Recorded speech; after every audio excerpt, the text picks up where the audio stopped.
Assalamualaikum warahmatullahi wabarakatuh. Rabbi shrah li sadri wa yassir li amri wahlul 'uqdatam min lisani yafqahu qawli. Yang terhormat dosen pengampu mata kuliah Hukum Perdata, yakni Dr. Haji Nahrawi SH.MH. Dan yang saya banggakan teman-teman sekalian, kami dari kelompok 1 ingin memaparkan materi yang berjudul Hukum Perdata. Hukum perdata dalam arti luas meliputi semua hukum private material, yaitu segala hukum pokok yang mengatur kepentingan perseorangan.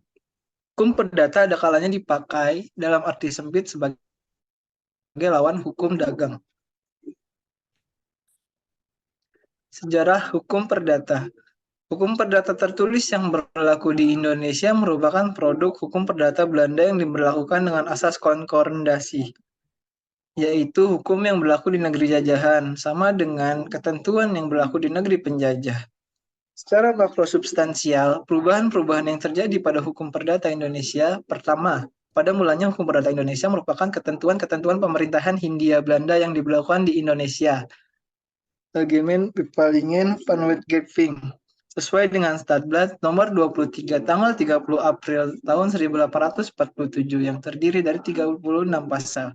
Yang kedua dengan konkordansi pada tahun 1848 diundangkan KUH Perdata oleh pemerintah Belanda.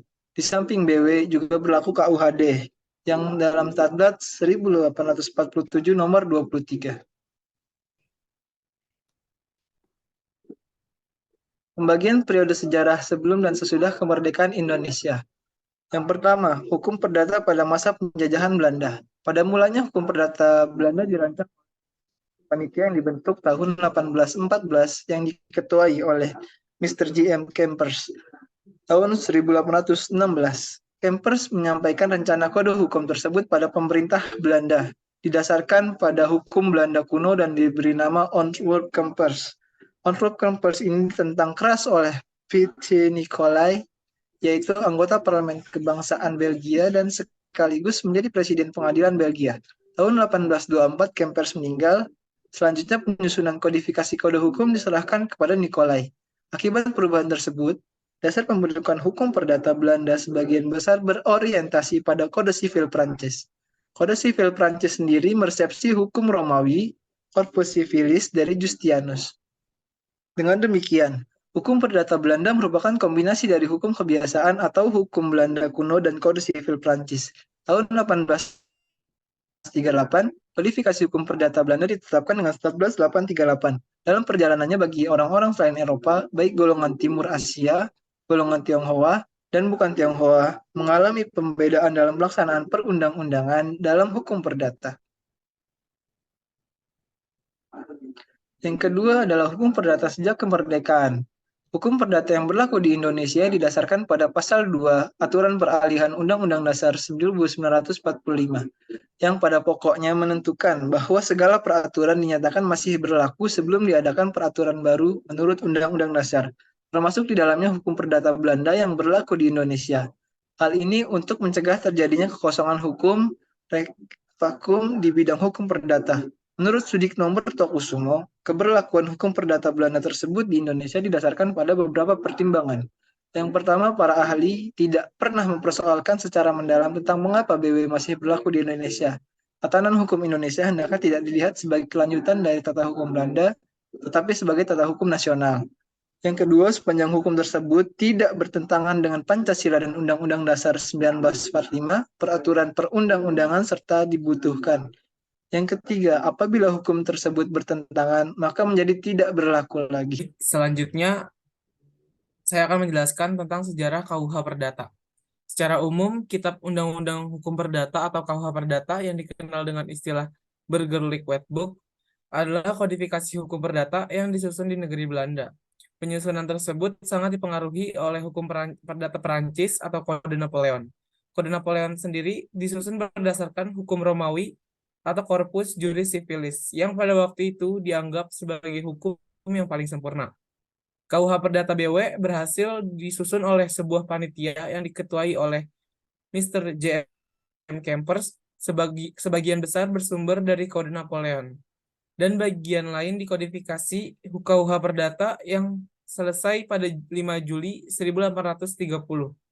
Namun diberlakukan di negeri Belanda pada 1 Oktober 1838.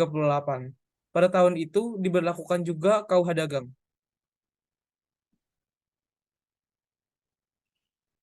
Selanjutnya, sumber hukum perdata di Indonesia. Yang pertama itu ada sumber hukum material, adalah sumber hukum yang menentukan isi hukum, yaitu tempat di mana materi hukum itu diambil.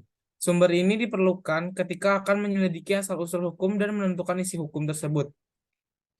Sumber hukum material merupakan faktor yang membantu bentukan hukum, misalnya hubungan sosial, kekuatan politik, pembentukan hukum, situasi ekonomi, tradisi, pandangan keagamaan dan keasusilaan, keadaan geografis, penelitian ilmiah, dan perundangan internasional.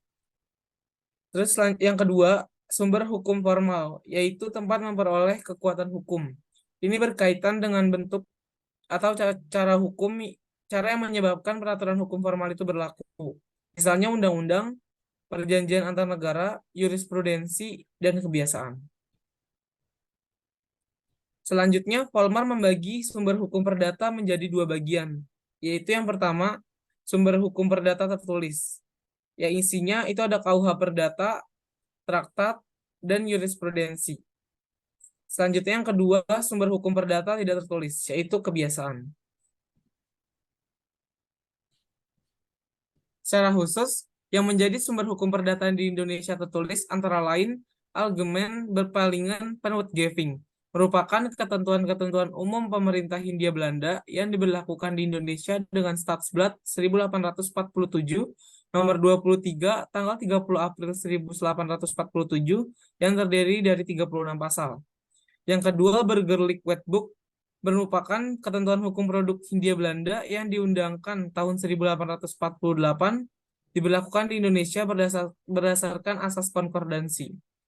Yang ketiga, KUH Dagang diatur dalam Stadsblad 1847 nomor 23. KUH Dagang ini meliputi 2 buku. Yang pertama, buku ke-1 yang isinya itu dagang secara umum, dan yang kedua tentang hak-hak dan kewajiban yang timbul dalam pelayaran, terdiri dari 754 pasal. Yang keempat, Undang-Undang Nomor 5 Tahun 1960 tentang pokok-pokok agraria. Yang kelima, ada Undang-Undang Nomor 1 Tahun 1974 tentang ketentuan-ketentuan pokok perkawinan. Yang keenam, ada Undang-Undang Nomor 4 Tahun 1996 tentang hak dan tanggungan atas tanah beserta benda-benda yang berkaitan dengan tanah. Yang ketujuh, Undang-Undang Nomor 42 Tahun 1999 tentang jaminan fidusia. Yang kedelapan, Undang-Undang Nomor 24 Tahun 2004 tentang Lembaga Jaminan Simpanan atau LPS. Dan yang terakhir atau yang ke-9, ada Instruksi Presiden Nomor 1 Tahun 1991 tentang Kompilasi Hukum Islam atau KHI. Alih untuk materi selanjutnya tentang macam-macam hukum perdata yang berdasarkan aturan-aturan peralihan peraturan perundang-undangan. Terbagi menjadi 3. Yang pertama adalah peraturan perundang-undangan yang dikeluarkan oleh pemerintah Republik Indonesia, misalnya Undang-Undang Perkawinan dan Undang-Undang Pokok Agraria. Yang kedua adalah hukum perdata Barat, yang merupakan warisan dari pemerintah Hindia Belanda yang belum ada penggantinya. Melalui pasal 2 aturan peralihan Undang-Undang Dasar 1945 masih berlaku, termasuk dengan KUHD. Kemudian yang ketiga adalah hukum waris di Indonesia yang terbagi menjadi hukum waris perdata Barat, hukum waris Islam, dan hukum waris adat. Next slide. Kemudian perbedaan hukum waris bisa dilihat, bisa dilihat pada tabel. Selanjutnya tentang dasar berlakunya hukum perdata dibagi menjadi 3. Yang pertama adalah politik pemerintahan Hindia Belanda, di mana pemerintah Hindia Belanda ini membagi golongan penduduk di daerah jajahannya menjadi 3 golongan. Yang pertama adalah golongan Eropa, yaitu orang-orang Belanda dan Jepang, yang mana mereka di negaranya tunduk pada hukum keluarga yang asasnya sama dengan hukum keluarga Belanda, atau disebut dengan asas monogami. Yang kedua adalah golongan Timur Asing, yang terdiri dari Timur Asing golongan Tionghoa dan bukan Tionghoa, seperti Arab, India, dan lain sebagainya. Kemudian golongan yang ketiga adalah Bumi Putra, yaitu golongan Indonesia asli yang terdiri atas semua suku-suku bangsa yang ada di wilayah Indonesia. Kemudian yang kedua adalah belum adanya ketentuan hukum yang berlaku secara nasional. Insiden hukum yang berlaku saat ini pada dasarnya merupakan produk pemerintah Hindia Belanda yang berlaku di Indonesia berdasarkan atas asas konkordansi, yaitu bahwa hukum yang berlaku di Indonesia sama dengan ketentuan hukum yang berlaku di negeri Belanda. Kemudian yang terakhir, faktor etnisitas dari segi etnisitas, yaitu suku bangsa yang hidup dan berkembang di wilayah Indonesia yang banyak sekali jumlahnya, di mana masing-masing suku bangsa tersebut memiliki adat istiadat dan hukum adat yang beraneka ragam. Materi selanjutnya ialah sistematika hukum perdata. Nah, sistematika hukum perdata menurut pengetahuan hukum terbagi menjadi 4 bagian. Yang pertama itu ialah hukum perorangan, Personenrecht, yaitu mengatur tentang peraturan-peraturan tentang manusia sebagai subjek hukum, kewenangan hukum, domisili, dan catatan sipil. Selanjutnya mengatur tentang peraturan-peraturan tentang kecakapan untuk memiliki hak-hak dan untuk bertindak sendiri melaksanakan hak-haknya tersebut. Yang ketiga, mengatur tentang hal-hal yang mempengaruhi kecakapan tersebut. Yang kedua, hukum keluarga, Familierecht. Nah, mengatur tentang perkawinan beserta hubungan dalam hukum harta kekayaan antara suami istri. Yang kedua itu mengatur tentang hubungan antara orang tua dan anak-anaknya. Yang ketiga, mengatur perwalian, yaitu hubungan antara wali dengan anak. Yang keempat itu mengatur tentang pengampuan, yaitu hubungan antara orang yang diletakkan di bawah pengampuan karena gila atau pikiran kurang sehat atau karena pemborosan. Nah, bagian yang ketiga itu adalah hukum harta kekayaan, Vermogensrecht. Nah, itu mengatur tentang hubungan-hubungan hukum yang dapat dinilai dengan uang. Nah, seperti hak mutlak, yaitu hak-hak yang berlaku terhadap setiap orang, baik hak-hak atas benda berwujud ataupun tidak berwujud, seperti hak milik, hak usaha, hak cipta, dan hak paten. Yang kedua itu ialah hak relatif, yaitu hak-hak yang timbul karena sesuatu peristiwa hukum di mana pihak yang satu terikat dengan pihak yang lain, seperti perjanjian jual-beli dan perjanjian kerja. Dan bagian keempat itu ialah hukum waris, Erbrecht. Nah, itu mengatur tentang benda dan kekayaan dari pewaris atau orang yang sudah meninggal. Selanjutnya, sistematika hukum perdata menurut KUH Perdata terdiri atas 4 buku. Yang pertama ialah buku perihal orang, yang memuat hukum perorangan dan hukum kekeluargaan. Yang kedua itu adalah buku perihal benda, yaitu yang memuat hukum benda dan hukum waris. Buku yang ketiga itu ialah perihal perikatan, yang memuat hukum harta kekayaan yang berkenaan dengan hak-hak dan kewajiban yang berlaku bagi orang-orang atau pihak-pihak tertentu. Nah, buku keempat itu perihal pembuktian dan daluarsa, yang memuat perihal alat-alat pembuktian dan akibat-akibat lewat waktu terhadap hubungan-hubungan hukum. Nah, berdasarkan sistematisasi dalam KUH Perdata, bahwa hukum keluarga dimasukkan dalam bagian hukum tentang diri seseorang, karena hubungan-hubungan keluarga memang berpengaruh besar terhadap kecakapan seseorang untuk memiliki hak-hak serta kecakapan untuk menggunakan hak-haknya tersebut. Nah, hukum waris dimasukkan dalam bagian tentang hukum perbendaan karena dianggap hukum waris itu mengatur cara-cara untuk memperoleh hak atas benda-benda yang ditinggalkan seseorang.